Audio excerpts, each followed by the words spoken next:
আচ্ছা ভাইরা, তো শোনো, এই যে ম্যাথটা না, এটা কিন্তু একবারে ঠিক আগের মতো, কোনো পার্থক্য নাই তেমন। দেখো এখানে কি লেখা আছে, কোশ্চেনটা যদি তুমি ভালোভাবে বোঝো না, তাহলে কিন্তু ম্যাথগুলো করতে তোমাদের কাছে সুবিধা হবে। কোশ্চেন বোঝা ছাড়া কিন্তু ম্যাথ করার কোনো সিস্টেম আমি দেখতেছি না, ঠিক আছে তোমাদের ক্ষেত্রে। আমি কিন্তু আগে কোশ্চেন বোঝার খুব চেষ্টা করতাম, একবার যদি না বুঝতাম তাহলে অনেকবার 3-4 বার করে পড়তাম। 15 কেজি ভরের একটা বাক্স, ঠিক আছে, তলের ওপর দিয়ে টেনে নিচ্ছে আর কি। তো বাক্স এবং তলের মধ্যবর্তী ঘর্ষণ বল হচ্ছে তোমার 8 নিউটন, এবং বাক্সের যে ত্বরণ সেটা হচ্ছে তোমার 0.2 মিটার পার সেকেন্ড স্কোয়ার। ওই যাই হোক, সেটা আর কি এখানে লেখা হয় নাই। আচ্ছা দেখো এখানে কোশ্চেনটা কী করছে, যে বাক্সের ওপর প্রযুক্ত বল নির্ণয় করো, ঠিক আছে, প্রযুক্ত বল নির্ণয় করতে বলছে। তো তোমরা কি একটা সূত্র জানো এরকম, যে নিট বল সমান সমান হচ্ছে তোমার, নিট বল ইজ ইকুয়ালস টু হচ্ছে তোমার প্রযুক্ত বল মাইনাস হচ্ছে তোমার কি বল বলো তো, ঘর্ষণ বল, ঠিক আছে। এই সূত্র হয়তো মানে এই যে সূত্রটা, এটা হয়তো তোমাদের সবার জানা জানা আছে আর কি, বা যদি না জানো তাহলে একটু জেনে রাখো, যে নিট বল সমান সমান হচ্ছে তোমার প্রযুক্ত বল মাইনাস ঘর্ষণ বল। তো ভালো কথা।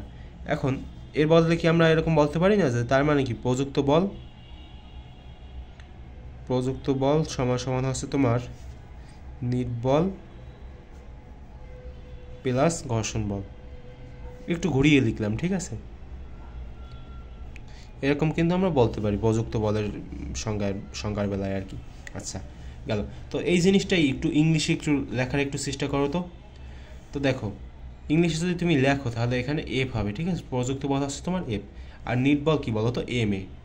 এটা হচ্ছে তোমার নিট বল সবসময়, এম এ হচ্ছে তোমার নিট বল, প্লাস হচ্ছে তোমার ঘর্ষণ বল। তো ঘর্ষণ বলটাকে এফ প্রাইম ধরো, তাহলেই হয় আর কি। তো আমরা এগুলোকে ডিফাইন করে দিলাম, ঠিক আছে। তো ভালো কথা। তো এই যে সাইডে আমরা একটু এগুলোর মানগুলো একটু লিখি, যে এখানে এম দেওয়া আছে কত, কোশ্চেনের দিকে খেয়াল করো, যে এখানে এম দেওয়া আছে তোমার 15 কেজি। তো লেখো এখানে যে এম সমান সমান আমরা জানি যে 15 কেজি।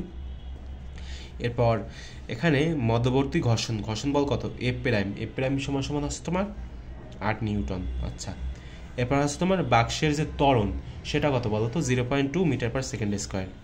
তো বাক্সের ত্বরণকে আমরা কী লিখবো বলো তো, এ হচ্ছে তোমার 0.2 মিটার পার সেকেন্ড স্কোয়ার। আচ্ছা গেল। এখন কি করব আমরা হচ্ছে ম্যাথটা করব। তো এম এর জায়গায় এম এর মান বসাও, মানে এখন তো তোমরাই পারবা যে শুধু মানগুলো বসিয়ে দিবা, তাহলে খেলা শেষ। 0.2 প্লাস হচ্ছে তোমার এম প্রাইম 8, ক্যালকুলেশন করো, ম্যাথটা করা শেষ হয়ে যাবে। 15 গুণ 0.2 প্লাস হচ্ছে তোমার 8, কত আসে দেখো, 11। তো 11 হচ্ছে আমাদের উত্তর, ঠিক আছে, 11 নিউটন। 11 বলের একক কী বলো তো, নিউটন। তো 11 নিউটন হচ্ছে আমাদের উত্তর। তো এরকমভাবে খুব সহজেই বের করে ফেলতে পারবা, বুঝলা? তো চেষ্টা করতে থাকো সবাই।